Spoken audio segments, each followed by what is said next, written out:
Artinya selagi puasa dulu ya tidak, pada umumnya sih tidak kesulitan. Kita tinggal memilih pengarangnya, menyeleksi karya sendiri. Menurut saya sih lebih sulit dibandingkan dengan menyeleksi karya orang lain gitu.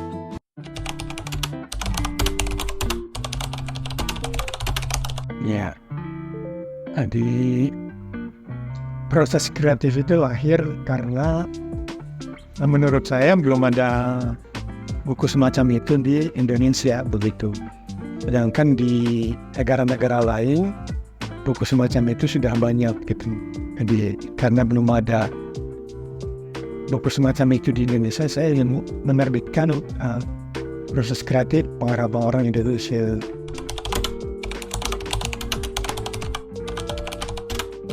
Ya ada juga sih.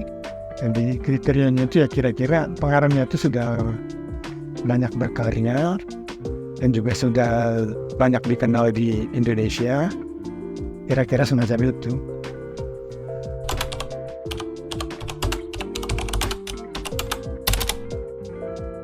Iya. Pada umumnya sih semuanya tertib berdasarkan jadwal yang saya beritahukan pada para pengarang itu. Jadi tidak ada yang lewat deadline, tepat waktu.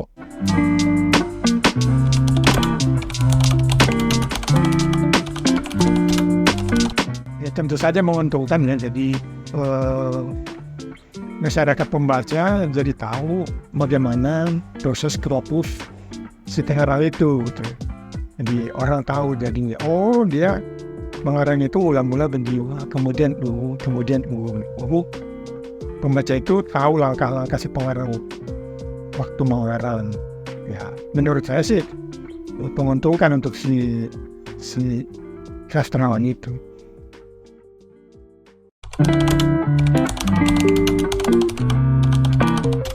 Sangat bisa ya, sangat bisa. Jadi itu buku itu menjadi salah satu pedoman untuk calon pengarang untuk dia mengarang. Jadi kalau kita baca proses kreatif dalam buku itu kan sekitar 10-15 halaman. Jadi seseorang yang mulai mengarang dia bisa memilih cara A, B, dan C gitu tergantung kecenderungan si pengarang itu. Kan di dalam buku itu kan 10-15 kita bisa milih, oh saya cocok dengan gaya Takdir misalnya, saya cocok dengan gaya Putu Wijaya atau Arswendo begitu. Ini salah satu buku Bapak ya Pak? Iya, memang jadi 2 ya. Iya.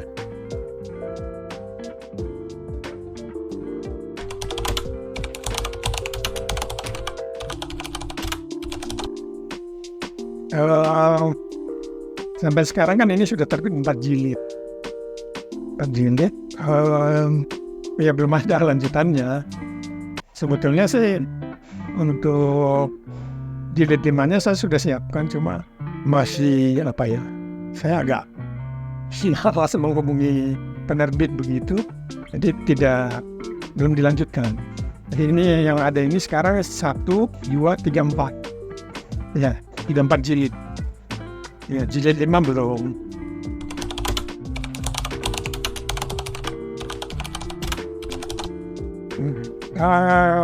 Begini, ini kan sudah sebelum ini buku itu diterbitkan Gramedia. Jilid 1 dan jilid 2 diterbitkan Gramedia dulu. Jilid 3-nya diterbitkan Gunung Agung. Lalu ada muncul jilid 4. Jadi jilid 1, 2, 3, 4 sekaligus itu diterbitkan oleh KPG. Gitu. Jadi bukan 2 penerbit. Yang seri ini 1, 2, 3, 4 ini diterbitkan KPG. Cuma memang yang awal itu jilid 1, 2 diterbitkan Gramedia. Jilid 3-nya diterbitkan Gunung Agung. Sesudah itu stop kan. Nah ternyata KPG ingin menerbitkan buku ini. Nah saya tambah 1 jilid lagi, jadi 1, 2, 3, 4 semua itu di KPG gitu. Jadi bukan 2 penerbit enggak.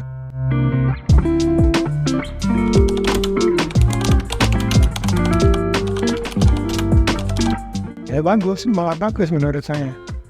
Kalau ada pengarang-pengarang misalnya di Aceh atau di Papua atau di NTT membuat buku semacam ini, proses kreatif para pengarang yang ada di sana, menurut saya itu bagus. Justru harus dibuat karena di dalam buku yang serial ini pun tidak mungkin semua pengarang se-Indonesia dari Aceh sampai Papua tercakup di dalamnya.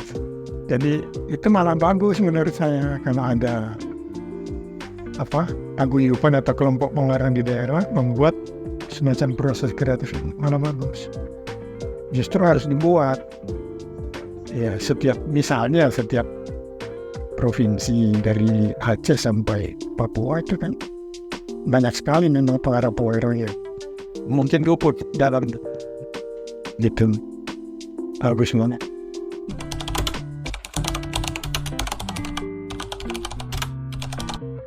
Ya tidak, pada umumnya sih tidak kesulitan. Kita tinggal memilih pengarangnya, lalu kita mencari alamatnya. Kita surati. Caranya waktu itu seperti itu. Jadi kita pilih pengarangnya. Jadi misalnya untuk jilid 5 itu saya pilih misalnya 15 pengarang. Lalu kita cari alamatnya. Sudah dapat, kita tulis surat pada orang-orang itu supaya mereka menulis proses kreatif mereka. Ada panduannya sih, ada jadwalnya juga. Pada umumnya yang saya kerjakan selama ini belum ada kendala. Mereka dengan senang gitu menulis. Gitu.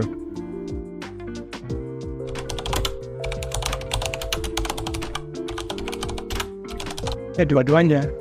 Ya Kak, saya memang pernah menjadi mahasiswa beliau, jadi ya saya tertarik untuk membuat buku mengenai beliau. Di samping itu, ketokohan Habib Yasin memang kan sudah patut dibukukan begitu. Apa salahnya kalau bisa menulis mengenai Habib Yasin begitu. Jadi dua-duanya karena dia menurut tokoh yang penting dalam sastra Indonesia. Kebetulan saya pernah jadi mahasiswanya gitu, dua-duanya.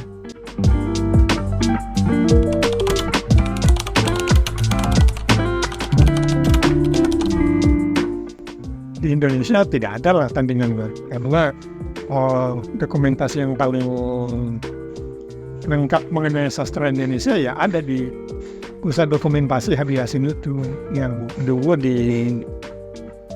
diawali atau diusahakan oleh Pak Yasin. Tidak ada yang menandingi dokumentasi Habib Yasin lah sampai sekarang pun. Iya. Ya?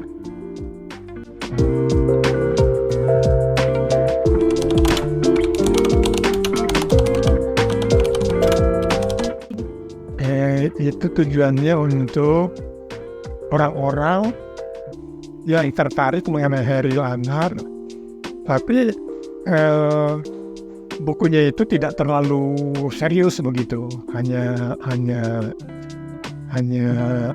perkenalan mengenai tokoh Chairil Anwar itu, jadi agak umum ya, agak mudah sehingga untuk anak SMA, anak SMP pun bisa membacanya begitu. Jadi tidak terlalu berat begitu. Gitu.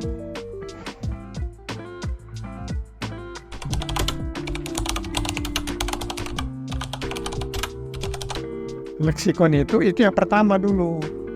Itu diterbitkan Gramedia. Lalu ditambah lagi pengarang-pengarang yang muat di dalam buku itu diterbitkan Jambatan. 2. Lalu dilengkapi lagi, ditambah lagi diterbitkan oleh penerbit Kompas. Nah, itu yang terakhir tahun 2001. Jadi itu maksudnya juga perkenalan terhadap para pengarang Indonesia. Perkenalan tapi dari sisi biografi singkat dan karya-karya para pengarang itu. Untuk orang yang ingin menyusun makalah atau skripsi atau semacam itu, sebelum dia masuk ke karya pengarang itu dia tahu dulu, oh ini Pak Nafis lahir di Padang, sekolahnya ini, yang dulu karyanya ini. Jadi sebelum orang membahas karya dia, kita tahu dulu biografi singkat dari si pengarang itu melalui leksikon yang tadi. Jadi leksikon itu ya tahun 81. Itu sudah lama. Sesudah itu tahun 90 di Jambatan. Lalu pindah ke penerbit Kompas 2001. Itu sudah tiga buku tuh, ya.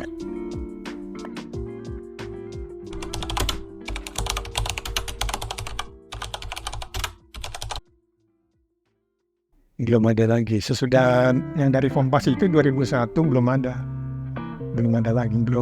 Saya sudah ya mungkin generasi baru lah yang melanjutkan itu gitu. Ya, kita sudah cukup.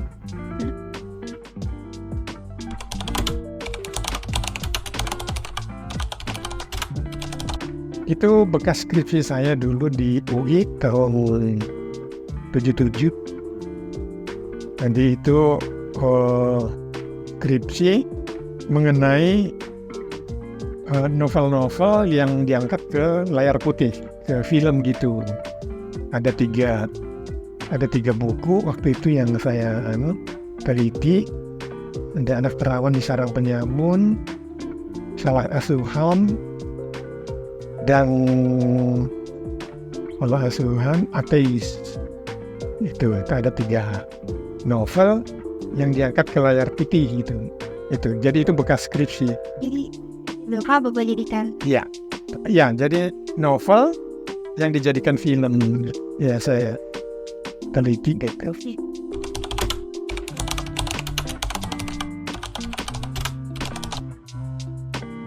Ada orang-orang terasing di sini ada nih.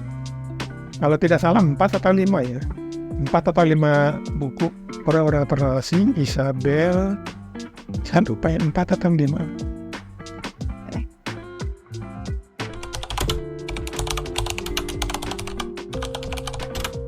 Yang sedang disusun sedang tidak ada. Saya sedang menyusun itu saja. Diktat untuk kuliah di Politeknik. Ya, awal buku-buku yang proses kreatif cerita kan sudah sepertinya setelah puasa dulu. Inspirasi baru ya, Pak? Ya.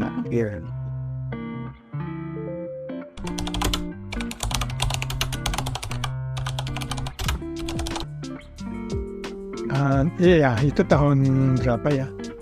76 sampai 78 ya. Itu saya redaktur budaya di sana, di Salemba, Koran Salemba. Itu tabloid ya. Saya tidak punya itunya, asiknya. Saya redaktur budayanya. Jadi kalau ada cerpen, puisi, saya desain English sastra, lewat saya bikin. Itu, jadi redaktur budaya.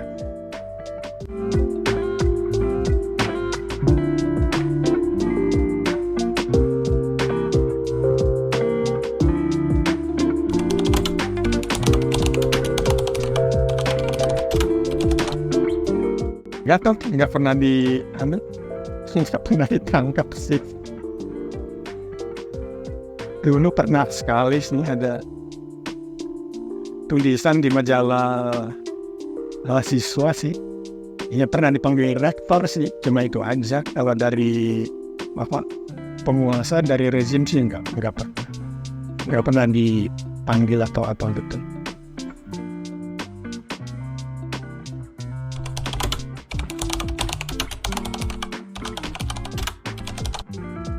Iya, jadi saya pilih menjadi editor itu karena sebelum tamat pun saya sudah mengelola majalah di Fakultas Sastra waktu itu, namanya Tifa Sastra. Itu sejak tahun 72 sampai 76. Dilanjutkan dengan 76 sampai 78 itu di Salemba itu. Jadi mungkin karena itu ya saya merasa sudah senang dengan dunia itu, mengedit gitu ya, menyunting naskah dan semacam itu, semacam ada tarikan gitu ya. Untuk saya supaya bekerja di salah satu penerbit begitu. Kalau kita kerja di penerbit kan kita juga menyeleksi naskah gitu. Jadi masih rada cocok dengan apa yang saya kerjakan waktu mahasiswa gitu. Itu. Jadi saya memilih bidang editor di kelompok Gramedia itu gitu.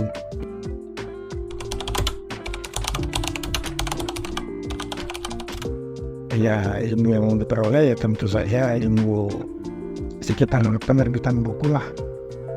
Yang tadinya kita tidak tahu bagaimana proses sebuah buku terbit, dengan kita bekerja di salah satu penerbit kita jadi tahu menerbitkan buku itu seperti itu toh gitu. Jadi naskah masuk dulu, masuk ke sekretaris, dari sekretaris diteruskan ke editor menilai naskah itu layak terbit atau tidak.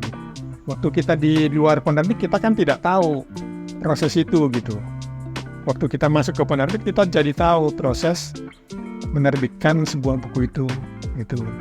Nah itu yang di kemudian hari kan saya bagikan ke para mahasiswa di Politeknik. Kira-kira seperti itu.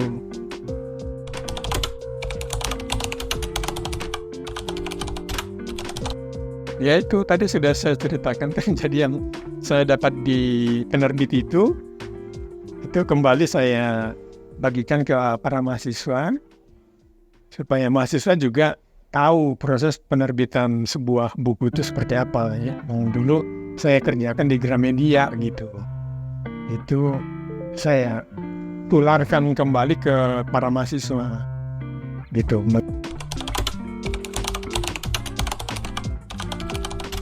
Dukanya jadi dosen ya banyak lah suka dukanya ya. Kita tentu senang ya kalau ada mahasiswa yang dulu kita ajar, sekarang dia jadi bos, jadi direktur, jadi manajer di mana gitu. Senang mendengar ada seseorang mahasiswa Politeknik jadi bos di perusahaan mana gitu. Dukanya ya kalau di kelas aja sih kita sudah serius-serius menerangkan gitu, tapi masih ada mahasiswa yang tidak mendengarkan, cuek gitu. Itu kita kadang-kadang sedih di situ gitu. Itu aja sih. Selebihnya sih senang-senang aja kita bisa membagi ilmu untuk mahasiswa gitu. Gitu. Ini Pak, kita lanjut ke segmen ini. Iya, silakan aja. Atau Bapak mau istirahat dulu sebentar? Iya, terus ini. Oh iya, minum ya sudah. Yang di bawah bukunya cuma ini ya. Oh, novel dan film hakikat terpong. Oh, wah ini sudah susah mendapatkan buku ini. Ini sudah nggak dijual lagi. Mungkin di Tokopedia sih. Nah, ini yang paling baru ini. Ini cepat ini terbitnya ini. Mereka datang ke sini misalnya hari ini, sebulan kemudian terbit. Karena mengejar tanggal Hairil, tanggal 26 Juli.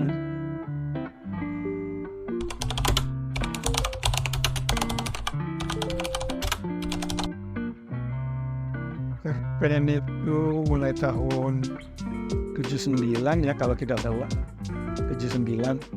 Iya. Iya.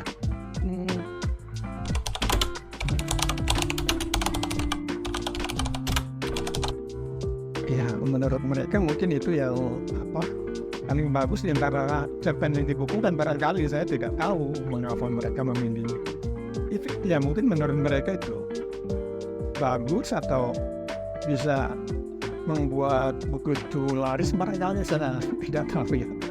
Tapi saya sih tidak masalah dengan itu.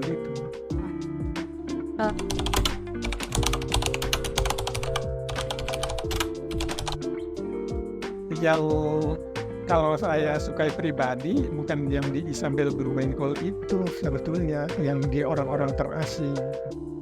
Yang di orang-orang terasing yang tahun yang diterbitkan oleh mula-mula diterbitkan Gunung Agung, orang-orang terasing tahun 84. Kemudian diterbitkan Indonesia Tera tahun 2000-an. Di situ ada satu cerpen yang saya suka sebetulnya, saya pribadi ya. Yang judulnya itu nama orang Wolfgang Kittkup gitu. Jadi cerpen yang paling saya suka itu ada dalam kumpulan orang-orang terasing. Gitu. Judulnya Wolfgang Kipkop itu.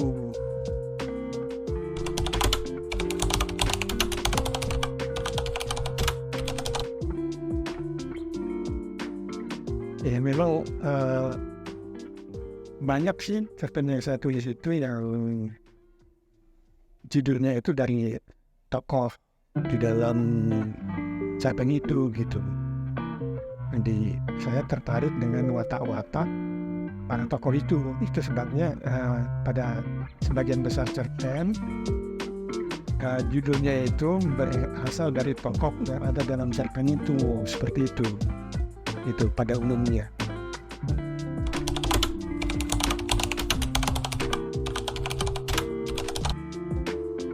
Tentu saja ada kesulitan tersendiri ya.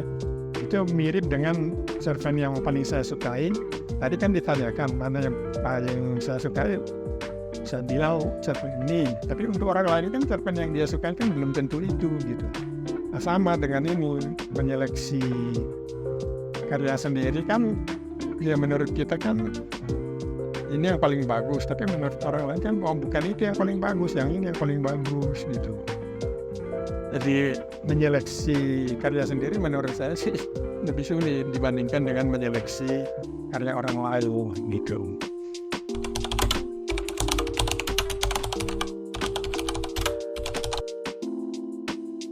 Puisi yang diterbitkan belum, tapi puisi yang tidak diterbitkan ada di dalam ini.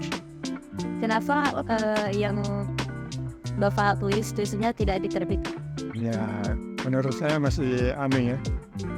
Yang lebih suka menulis cerpen lah daripada puisi gitu.